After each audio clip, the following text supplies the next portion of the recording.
On va recommencer. On commence ce panel s'intitulant pour l'émergence d'un écosystème IA en Tunisie, défis à surmonter et opportunités à saisir. Il est vrai qu'il y a eu plusieurs panels durant ces 3 jours qui ont parlé des apports de l'IA générative, etc. Aujourd'hui, on va parler un peu, on va orienter un peu le discours vers les dérives de l'IA, les défis de l'IA. On taxe l'IA d'être sexiste, raciste, misogyne. Aujourd'hui, on a des problèmes de propriété intellectuelle liés à l'IA générative. Qui est le propriétaire de toutes ces œuvres ou ces productions de l'IA générative? Donc, on voit de plus en plus d'initiatives au niveau mondial sous le titre Régulation IA. Alors, des questions se posent bien sûr entre les liens entre la régulation, les stratégies IA. L'Europe est leader dans ce domaine. Nous, on va essayer, il y a bien sûr d'autres continents tels que les États-Unis, d'autres pays, les États-Unis, la Chine, etc., qui sont aussi très impliqués. On se pose un peu la question par rapport à la position de l'Afrique, la position de la Tunisie, les enjeux de la Tunisie. Est-ce que c'est un nouveau tournant qu'on pourrait peut-être emprunter pour un peu s'en sortir? Le dernier classement de la Tunisie par rapport à la préparation et à Readiness AI donc place la Tunisie comme 4e pays africain derrière l'île Maurice, l'Égypte et l'Afrique du Sud. Par contre, on est 81e mondial. Le premier pays africain est classé à peu près à 70e. Donc, il est clair qu'il y a un problème avec le développement de l'IA en Afrique. Donc aujourd'hui, on va essayer de voir quels sont les enjeux. Quand on dit écosystème IA en Tunisie, c'est lequel? Est-ce qu'on regarde plutôt l'université ou les start-upers Donc, il y a une vision un peu croisée entre tout cet écosystème. Et donc, pour débattre de ce sujet, et pour voir un peu les opportunités et les défis aussi pour la Tunisie, on a un beau panel formé d'imminentes personnalités. On va commencer par professeur Mohamed Jmail. Donc, c'est Mohamed est un professeur d'informatique à l'ENIS de Sfax qui est spécialisé dans les systèmes distribués, les réseaux, intelligence artificielle, etc. Monsieur Anas Rochdi, donc, qui est Chief Innovation Officer de Innovation City. C'est Mahdi Badr, qui est CEO d'Alma Data Science. Et Madame Imen Fetaha de Citex, donc, qui est une start-up spécialisée en agriculture, si je ne m'abuse, c'est bien ça. Avec moi, c'est Semi, donc, qui est cofondateur de TAIS, Tunisian Association of Artificial Intelligence. Et donc, ma première question va s'adresser à Mohamed Jmail par rapport au rôle de l'université tunisienne. La Tunisie, quand même, est un pays qui est très connu par la formation de ses informaticiens, qui sont plutôt à l'export, il est vrai. Notre écosystème universitaire est basé sur nos 13 universités, 9 spécialités. On est à peu près sur une formation de 2000 étudiants par année dans les spécialités Computer Science et annexes. Et donc, ma première question, effectivement, c'est par rapport au rôle de l'université tunisienne dans tout ce contexte. Merci. Merci beaucoup. Merci pour l'invitation. Alors, en tant que acteur dans l'université tunisienne, je pense que l'université tunisienne, bien qu'il y a une absence d'une vision nationale ou d'une stratégie nationale, mais le corps enseignant et les établissements universitaires ont réussi durant ces dernières années, disons les 10 dernières années, de dynamiser tout ce qui est formation autour de l'intelligence artificielle. Donc il y a déjà, les fondements existent déjà parce que depuis longtemps, l'université tunisienne, dans différents établissements, dans plusieurs établissements, on enseigne donc, tout ce qui est computer science, donc tout ce qui est informatique, etc. Donc nous avons à peu près chaque année plus que 40 000, d'ailleurs presque 49 000 nouveaux inscrits dans différentes filières liées aux TIC, technologies de l'information et de communication, et ça dans les licences et dans les masters et dans la formation d'ingénieurs. Mais avec l'apparition, donc avec disons, la dynamique qui a été créé à l'échelle mondiale autour de l'intelligence artificielle, de l'importance de l'intelligence artificielle. Donc les établissements universitaires tunisiens ont pris le train en marche et ont réussi à suivre cette évolution et dynamiser tout ce qui est enseignement autour de l'intelligence artificielle. Donc, à titre d'exemple, nous avons vu par exemple la création de nouveaux parcours dans des écoles d'ingénieurs où on a mis quelques options autour de l'intelligence artificielle. Nous avons aussi vécu la création de quelques masters professionnels en intelligence artificielle dans certains établissements, d'ailleurs dans plusieurs établissements. On est allé un peu même plus loin à former des ingénieurs. Donc il y a aujourd'hui des filières d'ingénieurs telles que data engineering ou informatique et mathématiques à la faculté des sciences de Tunis. Donc là, il y avait donc cette dynamique. On a réussi à suivre cette dynamique et à mettre sur le marché aux alentours de 9000, disons, diplômés chaque année, dont 3350 et quelques ingénieurs. Sachant que une bonne partie de ces ingénieurs viennent aussi du monde privé. Donc aussi le monde privé, l'université privée a joué un rôle très important, notamment dans cette dynamique, dans ce mouvement de formation en ingénieur. Il y a aussi l'autre volet, c'est la formation professionnelle.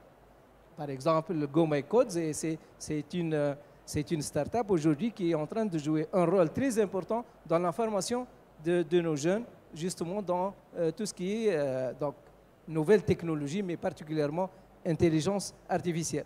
Maintenant, si vous allez sur, par exemple, l'Union internationale, le site de l'Union internationale de télécommunications, et vous tapez combien le ratio, donc disons, de jeunes Tunisiens capables d'écrire un code dans un langage de programmation, vous allez trouver 16%. 16%, c'est un taux très élevé.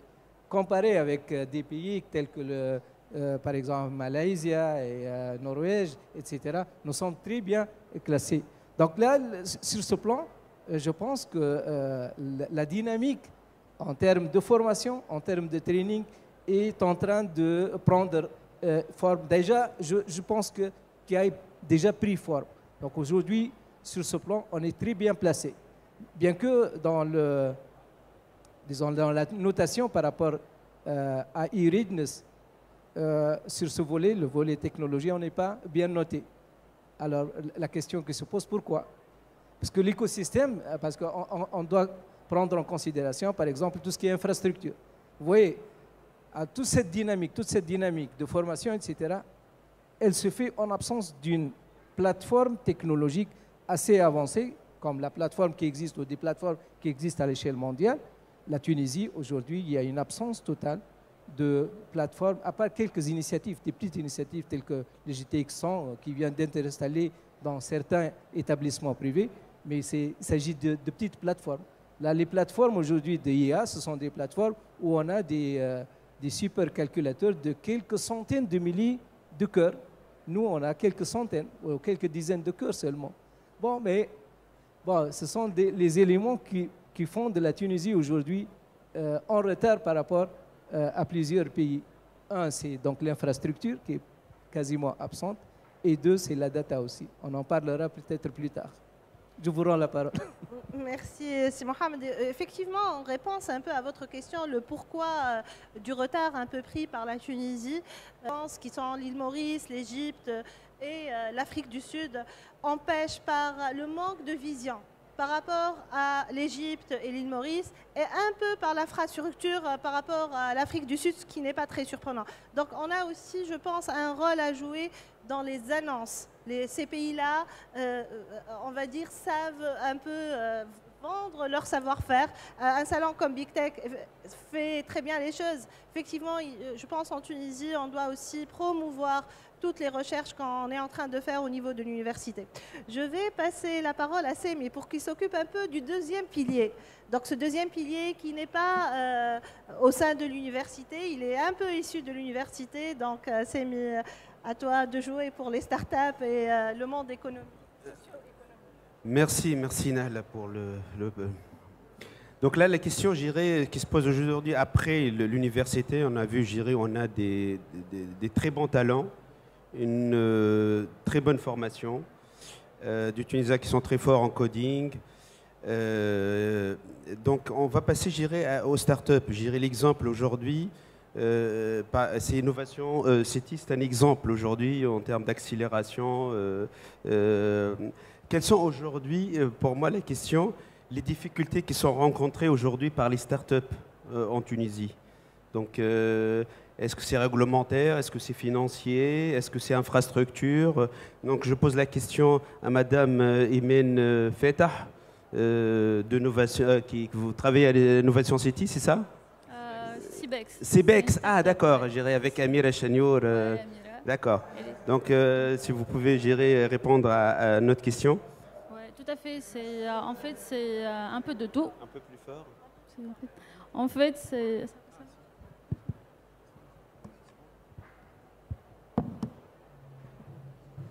En fait, si on va parler des challenges et des défis aujourd'hui qui fait face le monde de la start-up, c'est un peu partout. C'est un peu des challenges financiers, des challenges réglementaires. Aujourd'hui, si on parle sur le plan financement, les start-up en Tunisie, malheureusement, on a du mal à garder notre siège social en Tunisie. On ne peut pas garder notre siège social en Tunisie. On est obligé de s'installer ailleurs pour aller chercher du fonds, surtout pour les startups qui ont l'ambition de lever les séries A, les séries B, les séries C. Ça sera presque difficile de garder toujours nos locales sociales en Tunisie. Donc, ce qui fait qu'aujourd'hui, Cibex, c'est l'expérience. En fait, on a commencé quelque part en Tunisie, mais malheureusement, ça n'a pas marché, vu les lois, les règlements. C'est pas vraiment le cadre, c'est pas identifié. Donc, on s'est installé en France. Aujourd'hui, le siège social de la société est en France. On s'est basé en France. On a vraiment réussi l'expérience en termes de partenariat avec les secteurs publics, avec les partenaires. On a quand même lancé, c'est l'occasion déjà de lancer, qu'on a récemment clôturé une levée de fonds de $1 million. On a fait vraiment un bon parcours en France. Et là, c'est le temps d'amener cette expertise qu'on a vraiment aimerait bien le construire et le we build here. Et là, on est là. On fait appel à tous les secteurs, toutes les parties prenantes, quelles que soient les grandes entreprises, surtout le secteur public. Donc, si je reformule, ma question, ça veut dire le problème aujourd'hui, c'est financier. C'est financier, oui. C'est pour ça que vous êtes obligé de partir à l'étranger, de s'installer en Europe. En grande partie, oui, mais on reste toujours une start-up. Sans financement, on ne peut pas bouger. On ne peut pas aller plus loin. Surtout qu'on est une start-up spécialisée en IA. On sait tous aujourd'hui que le monde d'IA et le field d'IA, c'est un monde plus ou moins... Pour installer des plans de stratégie de déploiement de l'IA, c'est un peu coûteux. C'est vraiment coûteux, Donc une start-up avec les moyens de bord. En Tunisie, avec un recul, les 10 dernières années, quand même, on a vu des fonds et des subventions qui ont été remontés sur la surface. Mais si on va parler des start-up spécialisées en IA, ça reste toujours plus ou moins plus loin de ce qu'il faut vraiment pour avoir des infrastructures robustes pour entraîner des modèles de l'IA, surtout si on parle aujourd'hui de la data. Alors là, de la data. D'accord, oui. C'est notre deal. En Tunisie, c'est vraiment, je le dis, et ça me fait vraiment mal au cœur, c'est qu'aujourd'hui, on a essayé d'approcher des organismes et des entités publiques, rien que c'est dans le cadre d'un partenariat. Donc dans un domaine particulier qui est l'agriculture, donc gérer le ministère de l'Agriculture qui est le plus concerné par votre start-up. Exactement, et surtout l'agriculture, c'est un domaine vierge, c'est carrément... Il n'y a pas vraiment du loi. Parfois ce qui bloque vraiment dans les discussions avec le secteur public, parfois on trouve des entités qui sont pour. They are dans le partage du données, dans tout. Mais ce qui bloque vraiment, c'est les lois. Ben justement, il y a un gros problème de réglementation. Et ce n'est pas géré uniquement en agriculture. Donc, moi, j'ai rencontré beaucoup de start-up, surtout dans le domaine de la santé aujourd'hui, parce que la santé numérique se développe pas mal. On a beaucoup de talents en Tunisie, mais gérer la réglementation n'arrive pas à suivre. Et justement, parce qu'il y a un vide autour de la data gouvernance. Aujourd'hui, il n'y a pas de réglementation. Exactement. Et ça, je rejoins Monsieur Mohamed Jmaï tout à l'heure par rapport à l'absence de la stratégie nationale de l'IA. C'est elle qui va fixer, ses priorités, qu'est-ce qu'on va faire avec les données, la qualité de données, etc., etc. Les priorités en termes de secteur. Est-ce qu'aujourd'hui l'agriculture est un secteur prioritaire, la santé est un secteur prioritaire, etc., etc. Et comme ça, on peut mettre en place des plans d'action. Exactement. Aujourd'hui, en Tunisie, on ne parle même pas du data structuré. On parle de la data brute. On ne la possède pas, surtout en agriculture. Normalement, on s'oriente vers généralement, et je viens d'un background académique étatique. Donc, j'ai fait des masters de recherche en modélisation hydraulique et changement climatique. Donc, je sais, pour tourner un modèle, il faut vraiment des data de gigantesques. Lorsqu'on on cherche de la data brute. Moi j'ai une question qui me gratte la tête. On voit beaucoup de... Parce que j'irai encore par rapport aux besoins des startups, c'est gérer les opportunités business. Exactement. On a plus d'opportunités, plus de trouver des clients, ailleurs, en Europe, etc. Exactement. Moi, ma question est très simple. On voit un peu le ministère de la TIC, à chaque fois, il y a 15 start-upers qui partent au Qatar, Web Summit, Vivatech, GTEx, etc. Moi, je me pose question, c'est quoi l'efficacité? Est-ce qu'il y a des opportunités réellement pour ces startups et ces 15, 20? Est-ce que ça génère de l'opportunité ou c'est justement du show, du spectacle, des selfies ou... Vous disiez quand vous partez, quand vous voyez un peu, un stand, par exemple, Vivatech, Tunisie, 15 startups, etc., avec tout ce qu'il y a comme visiteurs, business, entreprises, etc. Est-ce que ça génère vraiment de l'opportunité ou pas? Déjà, si on va parler du CIBEX, rien que CIBEX, il y a d'autres startups qui excellent. Mais rien que CIBEX, aujourd'hui, on est les leaders sur le marché français grâce à un partenariat public-privé avec la Chambre d'agriculture en France. Donc, on a commencé par une chambre d'agriculture en France, c'est la Chambre d'agriculture en Loiret. Aujourd'hui, on a signé avec la Chambre nationale de l'agriculture. Donc aujourd'hui, tout agriculteur sur le territoire français, il utilise le CIBEX, Neterik by CIBEX, qui est le fruit d'un partenariat entre la Chambre d'agriculture nationale de France et CIBEX. Chaque agriculteur français, il trouve Neterik by CIBEX sur son téléphone pour la gestion de ses irrigations, pour l'aide à la décision en termes d'irrigation. Donc tout ça, c'était dû à une coopérative. On est en partage de revenus, carrément, avec la Chambre d'agriculture. On est en win-win. Donc pourquoi bénéficier les autres quand on peut vraiment faire de l'exceptionnel là en Tunisie? Si on possède de la data, si on possède des portes ouvertes, carrément. Merci. Laisse-moi passer, si Anas Rojdi, je vais poser la question aujourd'hui. Par rapport à l'évaluation aujourd'hui des incubateurs, des accélérateurs en Tunisie, comme vous voyez aujourd'hui leur niveau de maturité, leur efficacité, les résultats globalement de ces incubateurs et ces accélérateurs, parce que par moment, je pensais qu'il y avait plus d'accélérateurs et d'incubateurs que de start-up. J'avais à un certain moment, des fois, une impression comme ça. Alors, si on veut faire un état de lieu de l'écosystème IA côté start-up et entrepreneuriat, aujourd'hui, il y a effectivement plusieurs incubateurs sur le territoire qui sont quand même concentrés dans les régions peuplées, Grand Tunis, Sahel, etc. La plupart de ces incubateurs sont des incubateurs généralistes. Donc, ils prennent des cohortes différentes sur l'IA, sur le software, sur d'autres sujets, robotique, etc. Alors, nous, on a fait le choix de lancer un incubateur qui s'appelle AI Garage, qui est un incubateur spécialisé en IA, suivi par un accélérateur qui s'appelle AI Factory. Donc, CIBEX, c'est une des startups qui sont passées par ce programme. Alors, spécialisé pour que, justement, on puisse leur offrir le financement ou bien l'accompagnement customisé dont ils ont besoin. Donc, une start-up IA, en fait, il y a principalement 5 ingrédients dont elle a besoin, dont certains ingrédients qui sont ingrédients de succès qui sont communs à toutes les start-up, qui sont le développement du business, les opportunités, ce qu'on appelle les early business opportunities, le financement, ça c'est commun. Par contre, ils ont besoin aussi d'être accompagnés sur la technologie. Donc c'est pour ça qu'on a mis en place un premier laboratoire privé en intelligence artificielle et un calculateur haute performance, donc avec un partenariat avec NVIDIA, pour que les startups puissent justement accélérer justement le développement de la technologie.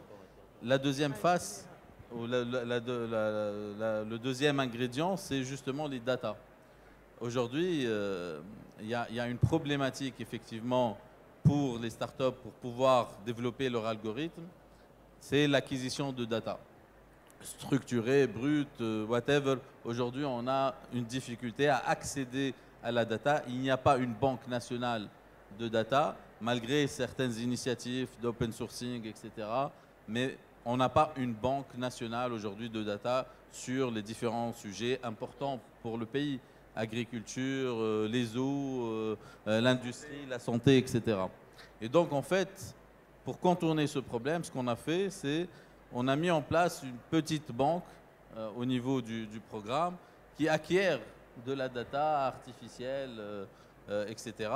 Et surtout, on a essayé de mettre en place un programme d'échange entre les startups, parce que certaines startups peuvent, par exemple, avoir de la data acquises par d'autres moyens et qui peuvent échanger ça entre elles. Donc, une sorte d'open innovation dans laquelle les startups puissent collaborer, échanger voilà, exactement. Donc, ça, c'est pour répondre justement à ces besoins spécifiques, en fait, des startups. Maintenant, vous allez entendre dire plusieurs fois que le premier ingrédient reste manquant, c'est la vision, c'est la stratégie. Et donc, s'il n'y a pas aujourd'hui une stratégie nationale qui met le pays dans l'échiquier mondial en fait, de l'intelligence artificielle, nous n'allons pas pouvoir accélérer en fait, le développement de l'IA. Alors, je reviens à l'état de lieu de l'écosystème. Aujourd'hui, il y a à peu près une cinquantaine de startups qui sont, qu'on appelle nous, native IA, c'est-à-dire c'est des gens qui développent des algorithmes IA. Alors, pas seulement à Innovation City, nous, on a à peu près accompagné 32 startups sur les 50. Dans quel domaine de l'IA, j'irais métier? Alors, métier, agritech, health tech, c'est, disons, les startups les plus actifs. D'accord? Donc, il y a à peu près une dizaine sur l'agritech, une quinzaine sur le health tech. Mais il y a d'autres domaines, real estate, industrie 4.0, etc. Ce que je voulais dire, c'est qu'il y a une cinquantaine de startups native. Il y a à peu près 220 startups adopting, ceux qui adoptent en fait l'IA dans leurs solutions. C'est-à-dire ils développent des solutions de software pour la fintech ou bien pour l'entreprise, voilà, exactement. Et ils adoptent en fait l'intelligence artificielle. Donc ce nombre, il reste faible, même si c'est un écosystème très jeune. Et pour pouvoir justement monter dans un palier supérieur, sachant que toutes ces startups sont des startups early stage. Donc vraiment au niveau d'incubateurs, certaines seulement ont la maturité pour devenir accélérées, partir à l'international, etc. Mais la majorité sont des startups early stage qui cherchent du seed fund, d'accord? Et donc c'est un écosystème jeune, mais qui reste très réduit. Donc on a vraiment besoin aujourd'hui de passer à un autre palier. L'Arabie Saoudite, par exemple, on est surpris de voir qu'il y a 4 fois plus de startups native et 10 fois plus de startups qui adoptent en fait l'intelligence artificielle. Bien sûr, bon, il y a une différence de moyens, mais surtout, il y a une stratégie qui a fait ça. Une stratégie aussi d'attirer en fait des startups internationales et d'attirer aussi la diaspora. La diaspora saoudienne aujourd'hui, qui ont étudié à l'international, etc., reviennent justement au pays pour créer des startups autour de l'intelligence artificielle. Alors que nous, il y a très peu, bon, on a eu un champion, Karim, avec Instadeep, etc. Il y a aussi Amir, mais il y a très peu de gens de la diaspora tunisienne qui reviennent investir en Tunisie. On sait pourquoi, pour des problématiques de réglementation, etc. Donc il y a deux catégories aujourd'hui de startups. Il y a des startups qui je vous lance des il y a des startups malheureusement qui ont testé et qui regrettent et qui partent carrément, qui ferment en Tunisie. Il y a d'autres startups qui partent justement naturellement pour ouvrir d'autres horizons. Il ne faut pas s'inquiéter de cela. Ceux-là qui partent pour développer d'autres horizons, il faut les encourager parce que de toute façon, l'IA, aujourd'hui, elle est universelle. Donc il faut qu'il y ait des solutions made in Tunisia qui sont destinées au marché canadien ou australien. Ça, c'est comme ça que nous allons pouvoir développer d'autres unicornes comme Instadip. Anas, au fait, je vais me permettre d'intervenir par rapport à ce maillon manquant entre l'université et le monde des incubateurs, start-upers, etc. Est-ce que vous sentez quand même le problème entre le fait qu'il y a des laboratoires de recherche, effectivement, qui sont très spécialisés dans le développement des algorithmes et dans la recherche théorique en général, et que vous êtes plutôt le côté recherche appliquée, et qu'entre les deux, il faut un petit pan, et que ce pan, on n'arrive pas à l'instaurer, parce que peut-être que les universitaires, c'est difficile pour eux de sortir de leur laboratoire, de leur salle de classe, et que pour vous, peut-être vous avez une vision un peu qui n'est pas très claire de ce qui existe dans les universités. Je vous donne un exemple. Par exemple, si on encourage un doctorant à faire une thèse qui est sur, par exemple, Smart Transportation, d'accord ? Donc, et que l'idée est de former une start-up derrière. Donc, c'est quelqu'un qui est en haut niveau de réflexion algorithmique, etc. Sauf que la loi l'oblige à avoir que 5 inscriptions en thèse. Donc, on a eu, nous, dans notre laboratoire, des cas quand même tristes, que je qualifierais de tristes. Pourquoi? Parce que c'est des étudiants qui osent aller vers, justement, de faire tout le chemin entre la recherche théorique et la recherche appliquée, mais à la fin, qu'est-ce qui se passe? À la 5e inscription, on lui dit « out ». Tu n'es plus dans l'université. Pourquoi? Parce que la loi ne prend pas en considération ces cas très particuliers d'étudiants qui font quand même un saut, qui doivent passer, qui doivent faire plus d'efforts que les autres, qui restent juste sur une recherche théorique avec des publications. Eux, ils vont vers le marché, ils vont vers la data manquante, ils vont vers la data réelle, et on les récompense quelque part par carrément une annulation de la thèse, qui est très lourde. On leur propose de se réinscrire en première année, et nous, on voit le problème. On devrait, en Tunisie, créer, comme en France, des thèses chiffres, des thèses professionnelles. La solution existe. Mais voilà, nous, on la connaît. Je pense que vous la connaissez un peu. Mais est-ce que vous avez une idée pourquoi ça ne marche pas? Alors, ce gap, en fait, entre l'université et le monde industriel, il n'est pas seulement sur l'intelligence artificielle, et c'est sur plusieurs sujets. La biotechnologie, malheureusement, notre pays a raté plusieurs coups de développement sur plusieurs sujets successivement à chaque fois. Et donc, moi, j'appelle à ne pas rater ce coup de l'intelligence artificielle. Cette problématique, justement, elle est plus structurelle, en fait. Aujourd'hui, on sait qu'il y a très peu de moyens qui sont donnés aux chercheurs pour développer, pour étudier, pour justement faire de la recherche en laboratoire, etc. Pour résoudre cette problématique, honnêtement, nous poussons vers la création de laboratoires de recherche privés qui peuvent collaborer avec justement les universités publiques. Donc un cadre PPP dans lequel il y a des moyens privés qui sont donnés à l'université publique pour que les chercheurs puissent justement développer leurs recherches. De l'autre côté, en fait, il y a eu des tentatives comme le programme Technoria, par exemple. Nous aussi, on a lancé un programme l'année dernière, une première cohorte pour des spin-offs de recherche en intelligence artificielle. Le constat, c'est que justement, ça n'a pas été réussi parce que justement, il y a un gap dans le mindset des chercheurs. Je les plains pas, mais en fait, je ne dirais pas qu'il y a une déformation. Oui, qui est justement, c'est cette pression en fait de manque de moyens, etc. Il y a un rythme qui est différent entre le monde de la recherche et surtout l'État qui doit réduire ce gap entre l'industrie et gérer l'université et le laboratoire. Et justement, c'est la stratégie nationale de l'IA qui doit un peu réduire ce gap-là. Je vais poser la question au docteur Mahdi Badr.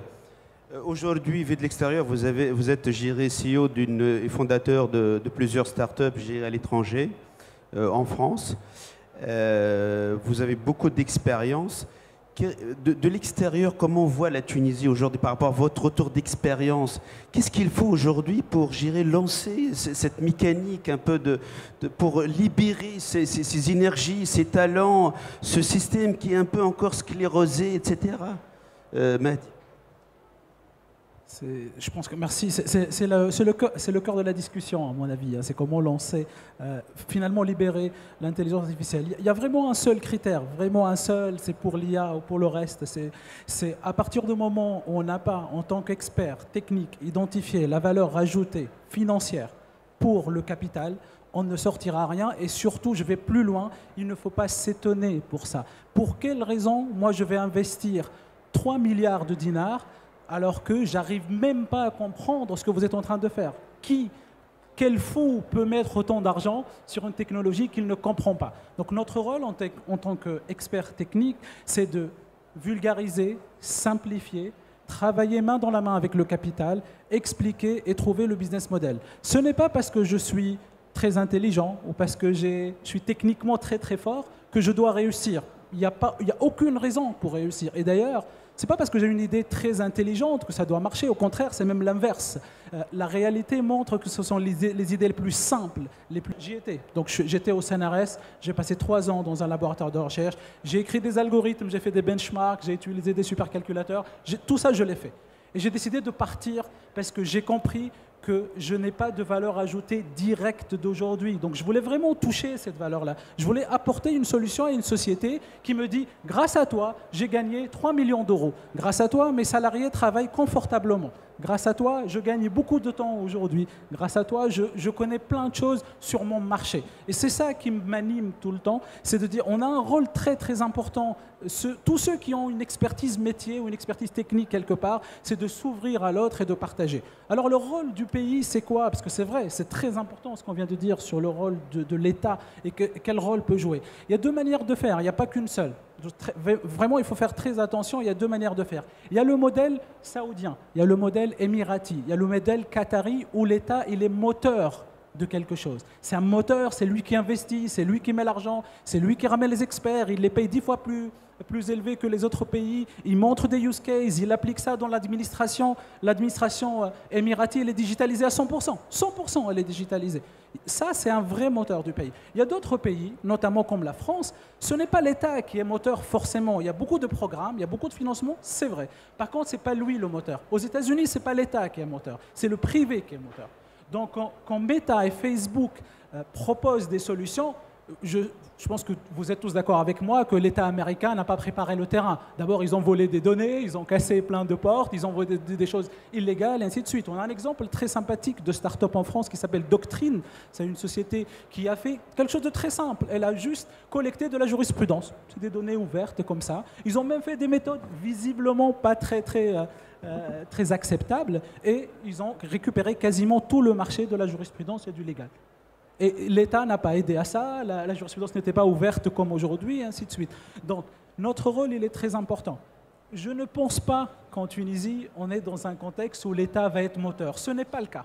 Et généralement, quand un décideur et un leader d'un pays ou d'une entreprise ne fait pas le pas qu'on attendait depuis 10 ans, ce n'est pas parce qu'il ne le veut pas. C'est impossible, c'est qu'il ne le sait pas.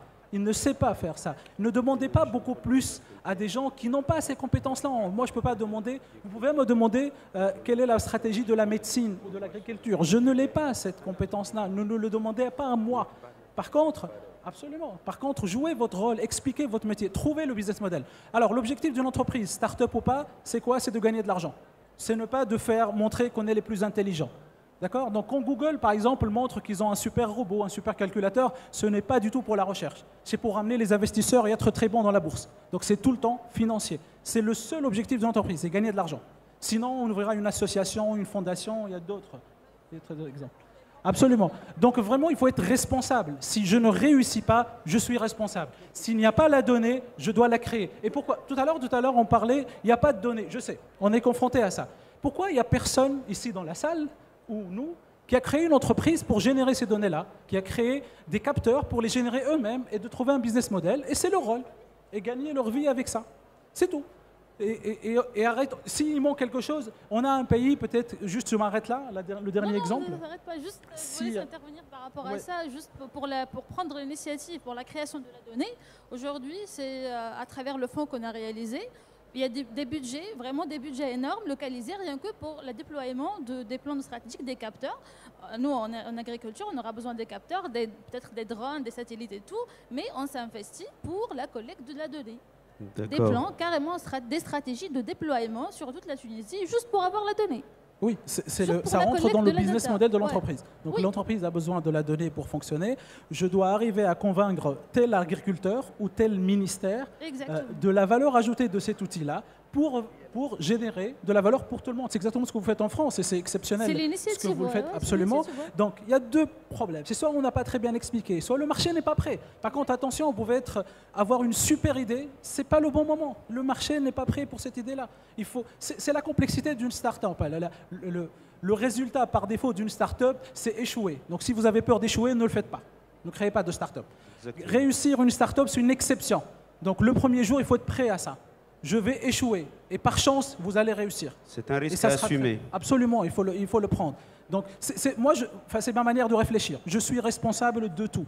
Tout le temps, je suis responsable. Anas, vous voulez dire quelque chose? Je suis parfaitement d'accord avec Simadi. En fait, effectivement, aujourd'hui, concrètement, c'est le secteur privé, sur les différents sujets, pas seulement que l'IA, qui est en train de porter en fait, l'économie tunisienne. Il faut l'avouer. Et effectivement, le secteur public n'est pas en train d'attendre en fait, l'État. Il est en train d'avancer, mais à petits pas, parce que tout simplement, effectivement, il va falloir qu'ils comprennent l'utilité, il va falloir qu'ils comprennent les ROI de ces investissements, etc. Le secteur privé ne va pas investir justement dans le risque. C'est naturel.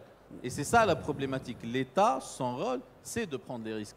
Et c'est ça le problème, c'est qu'aujourd'hui, une technologie comme l'IA, c'est une technologie révolutionnaire, c'est une technologie avancée, etc. Donc c'est une technologie où les États prennent des risques en investissant. La problématique en Tunisie, et il faut être clair, on ne va pas se cacher la face, c'est qu'on n'a pas une économie libre. Il faut le dire. Donc le modèle américain, le modèle français, c'est un modèle intéressant pour nous. Le secteur privé, de toute façon, il est en train d'adopter ce modèle, sauf que la nature de la structuration économique tunisienne fait qu'on n'a pas la liberté économique qui permet justement au secteur privé. Merci, voilà. Vous m'offrez un passage pour professeur Jmail autour, parce que je pense que l'État il est drivé par la réglementation. S'il n'y a pas de réglementation, comment voulez-vous que l'État puisse agir, l'administration puisse agir s'il n'a pas un cadre réglementaire? Et donc là, je pose la question, j'irai au professeur Jmail par rapport à votre expertise dans le domaine du health tech, de la santé numérique. Aujourd'hui, avec la réglementation, est-ce que je pense que oui, parce que qu'est-ce que vous proposez par rapport à la réglementation en termes de santé? Qu'est-ce qu'il faut aujourd'hui pour libérer les startups IA santé aujourd'hui en termes de réglementation? Oui, merci. Bon, je pense en termes de réglementation par rapport à la data, particulièrement la protection de la vie privée, on est bien placé, honnêtement. Même la notation fournie par Oxford, on est sur le baromètre de data, on est bien, particulièrement en ce qui concerne la protection, les lois liées à la protection de la data. Ça pourrait être un frein de l'autre côté. Mais ce qui est par rapport à ça, par rapport à mon expérience, oui, je suis tout à fait d'accord. On peut éventuellement, si on a besoin de quelque chose particulier, on peut le générer la data. C'est-à-dire, si je veux faire, par exemple, du monitoring à distance de patients, c'est une façon, disons, de collecter la data. Mais de l'autre côté, il y a un gisement énorme de data dans les hôpitaux et dans les centres hospitalo-universitaires. Alors, ce qui se passe en Tunisie, c'est très malheureux. Je ne sais pas si vous êtes conscient de ça ou non, vous êtes informé de ça ou non, mais je prends l'exemple parce que j'ai travaillé avec, par exemple, le CHU Hedi Sheker et Habib Bourguiba. Là, lorsque j'étais le directeur du centre de recherche en numérique de Sfax, nous avons mis en place tout un data center avec des baies de stockage et j'ai offert à ces hôpitaux l'opportunité de stocker des data. Pourquoi? Parce que eux-mêmes, et là c'est ce qui est, disons, je dirais, ce qui est très, très grave, pour ne pas dire c'est criminel.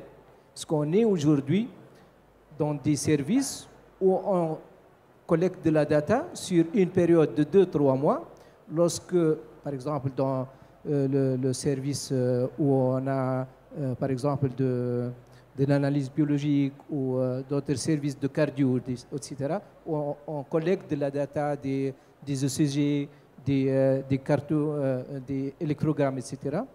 Lorsque le serveur est rempli, on efface tout et on refait. On détruit les données. Et c'est criminel. Moi, je considère ça c'est très grave, c'est dangereux. On est en train de détruire un patrimoine, donc de la richesse nationale. Et là, comme je vous ai dit, l'handicap, c'était quoi? C'est que lorsqu'on propose une telle solution, c'est-à-dire une solution de stockage, le ministère de la Santé, elle dit non, on ne peut pas stocker chez nous. On est en train de mettre en place notre data center. Ce n'est pas encore mis en place, mais on espère qu'il sera mis en place un jour. On est dans le même pays, mais on n'est pas autorisé de collecter des données et de les stocker, même dans un établissement qui est public, qui appartient au même État. Et voilà, c'est ça. Donc, ce sont les barrières qu'on est en train de mettre nous-mêmes, parce que finalement, on ne va pas plus loin, parce qu'on n'est pas conscient de l'importance de la valeur ajoutée qui pourrait apporter ces données. Moi, je souffre encore. J'ai souffert et je souffre encore de cette manière d'agir. Vous n'êtes pas le seul. Hein. C'est Mohamed, effectivement, vous n'êtes pas le seul. Le terme data et les données, ça a été évoqué, je pense, par tous les panélistes. Et parce que la data, c'est le fuel de l'intelligence artificielle. Et parce que nous, on a une double souffrance. Non seulement la Tunisie est un petit pays qui n'a pas les moyens, mais on souffre aussi des dérives, enfin, je dirais, des problématiques de notre continent. Le continent africain est le continent qui possède le moins de data centers au monde, de tous les continents. Et on n'a que 5 pays qui ont plus de 10 data centers, qui est quand même très très très grave. Ça veut dire que les données africaines en général ne sont pas stockées en Afrique. Et sans ça, on ne va jamais pouvoir développer une IA qui respecte nos spécificités et culturelles et régionales, etc. Et donc, on est obligé d'utiliser des IA, par exemple, traînées sur de l'anglais, alors que peut-être notre mindset, notre réflexion n'est pas anglaise à la base. Et donc, c'est ça le grand problème. Et par exemple, un centre comme le centre de calcul Khwarizmi, CCK, fait quelques propositions avec ALM, avec le dernier cloud qu'ils ont lancé le mois dernier pour une bibliothèque nationale tunisienne digitalisée, mais c'est très très insuffisant, que ce soit pour les start-upers que pour les laboratoires de recherche. Nous, pratiquement, on a pris l'habitude d'utiliser des données synthétiques.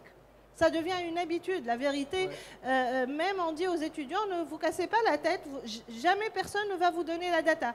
Ou bien vous la scrapez, on leur apprend à scraper un peu, à enfreindre un peu la loi, ça on le fait, mais pas plus. C'est vraiment triste et je partage. On l'a tous fait, ça on l'a tous fait. Oui. Peu importe l'endroit. Il faut vraiment. 5 minutes.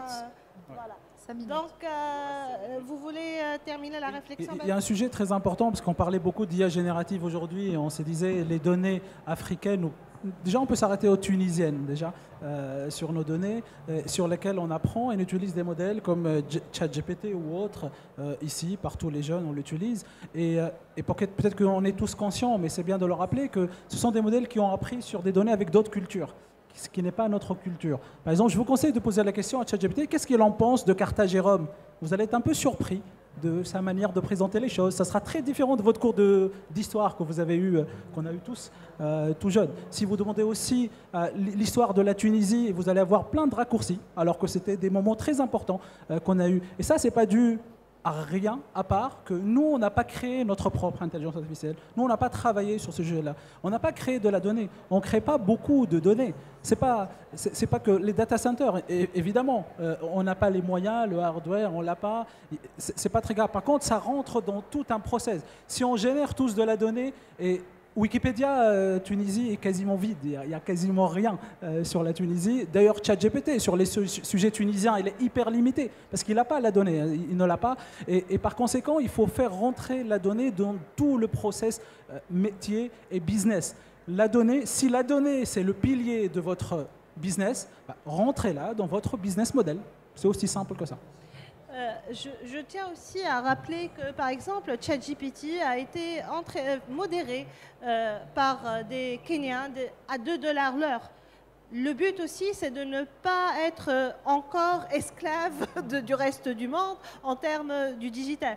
C'est vraiment très important. C'est un cri qu'on envoie. On espère quand même être écouté par les autorités. On ne sait pas s'ils sont là ou non. Peut-être qu'ils nous écoutent quelque part. On les rencontre, qui nous écoutent. Alors, justement, je pense qu'on a un message unique à avoir des données tunisiennes, protéger l'université publique et privée tunisienne, c'est-à-dire investir dans le capital tunisien, pas en tant que main-d'œuvre, mais en tant que des penseurs et des créateurs de la valeur ajoutée. C'est ça notre message, je pense, à tous, quand on est d'accord des deux rives. Merci Nahal. Moi, je vais terminer ce débat magnifique et passionnant. Nous, on a parlé de la réglementation autour surtout de la donnée. En tant que Tunisian AI Society, on a pris une initiative. On a rédigé une lettre d'écoute parlementaire. On l'a envoyée en avril. On a proposé que un certain nombre de nos membres, des grands professeurs en Tunisie, puissent se présenter. Au Parlement, expliquer à nos parlementaires l'urgence, les enjeux de l'IA, l'importance de mettre en place une réglementation autour de la data, autour des algorithmes, autour de l'éthique, autour. Jusqu'à maintenant, 3 mois plus tard, on n'a pas reçu aucune réponse. Juste pour vous donner, voilà. Et juste pour leur dire, monsieur, madame les parlementaires, il n'y a pas que les associations ou bien les problèmes de chèques en Tunisie, qui sont prioritaires. Vous pouvez nous écouter, on peut vous expliquer ce que c'est l'IA, les enjeux, etc. etc. Donc, si vous avez des petits mots, allez-y. Mot de la fin, chacun. Le mot de ma fin, c'est de rester positif. On va y arriver, on va réussir. Si chacun fait son devoir, et on a tous des devoirs à faire, si on fait bien les choses, on va réussir, il n'y a aucune raison. Si je dirais quelque chose, je dirais qu'on vise d'avoir un écosystème, que les parties prenantes autour de la table parlent du même jargon, surtout puisqu'on a tous les mêmes objectifs, je dirais, donc restons positifs. Je pense qu'on va arriver, mais il faut toujours avoir l'ambition plus élevée encore, justement pour booster. Voilà. Oui, on reste sur le message positif, mais à mon avis, donc aussi, on doit chercher, on doit compter sur l'État ou compter sur le secteur privé, ou les deux à la fois, parce que ça pourrait être la solution pour la Tunisie. Si l'État n'est pas capable de le faire seul, si le privé tout seul n'est pas capable de le faire, on doit trouver un chemin entre les deux. Et le PPP, peut-être, on peut l'appliquer au moins dans ce contexte. Restons au moins positifs. Merci. Je dirais qu'il faut tout le temps persévérer, se battre. C'est notre pays et c'est un devoir, je dirais, de voir une Tunisie, comme hub de technologie d'intelligence artificielle. Merci. Merci à vous. Donc on prend quelques questions, deux petites questions par rapport à la thématique de ce panel. C'est bon? B. Donc, il y a une question. Merci. Ali Idriss, journaliste économique. Badr, tout à l'heure, vous avez évoqué la difficulté d'évaluation financière chez les... On n'entend pas, c'est Ali. Il faut l'allumer peut-être. Oui, bon.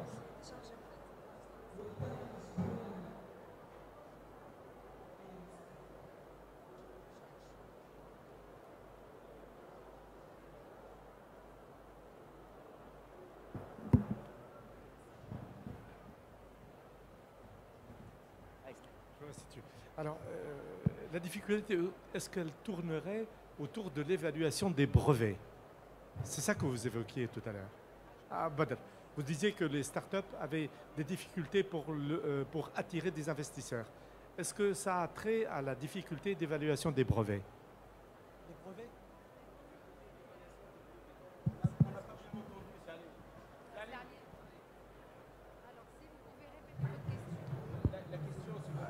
Là, ça va mieux. Bien. Oui, oui, je peux la répéter. Badr avait dit que les startups avaient des difficultés pour motiver, pour allumer les investisseurs, on va dire. Oui. Et est-ce que ça a trait à la difficulté d'évaluation des brevets? Non, pas du tout. Pas du tout. En intelligence artificielle, comme en informatique, d'une manière générale, c'est exactement la même chose. On a des brevets, ça permet de valoriser des sociétés, ça permet d'apporter de la valeur, c'est important. Sachez que le brevet, quand il s'agit d'algorithmes, qui est le cœur de l'intelligence artificielle, a beaucoup moins de valeur que dans les autres domaines. Donc un algorithme peut être réécrit, écrit, on peut avoir plein de brevets, ça donne une certaine confiance aux investisseurs, évidemment, bien sûr, ça donne une certaine confiance, mais ce n'est pas la clé. Facebook n'a pas déposé de brevet, Netflix ne l'a pas fait, Twitter ne l'a pas fait, Airbnb ne l'a pas fait, c'est toutes des licornes, d'accord? La complexité, c'est d'expliquer. C'est quand moi je parle sur ce que je fais, ce que je développe, ce que j'utilise, pour quelles raisons, le capital me comprend et comprend son retour sur investissement. Si moi j'arrive à lui passer le message qu'il va mettre 1 million et qu'il va avoir 100 millions de bénéfices, et s'il comprend bien les choses et qu'il me fait confiance en tant que personne, il le fera. Le brevet a beaucoup moins d'importance dans l'IA d'une manière générale. On est sur une technologie qui évolue quasiment toutes les 2 semaines. Toutes les 2 semaines, on a des nouveaux modèles à tester, à benchmarker, à vérifier, et ainsi de suite. Quel brevet déposer en 2 semaines? C'est impossible. Par contre, quand on a un business model qui fonctionne, tout marche. Le capital, c'est très simple. Je te fais gagner de l'argent, tu viens avec moi, tu me fais confiance, tu viens. C'est aussi simple que ça. Merci beaucoup. Donc, je remercie tous les participants à ce panel. Si Mohamed Jmaïl, Madame Imen Fetah, Monsieur Anas Rojdi, si Mahdi Badr et les 2 modérateurs, Madame Nehla Ben Amour, Semia Ayari. Donc, restons positifs. Il y a du chemin à parcourir. Il y a du travail à faire pour surmonter les défis et saisir les opportunités de la mise en place d'un système IA en Tunisie, d'un écosystème IA en Tunisie. Donc, nous restons positifs. Ça sera le mot de la fin de cette matinée. Et donc, à partir de ce moment, je donnerai la parole à Sahib Ibrahim qui assurera la modération de l'après-midi. Une petite photo souvenir de ce panel. Merci beaucoup pour votre attention. Et donc, restez à l'écoute de l'après-midi. Merci.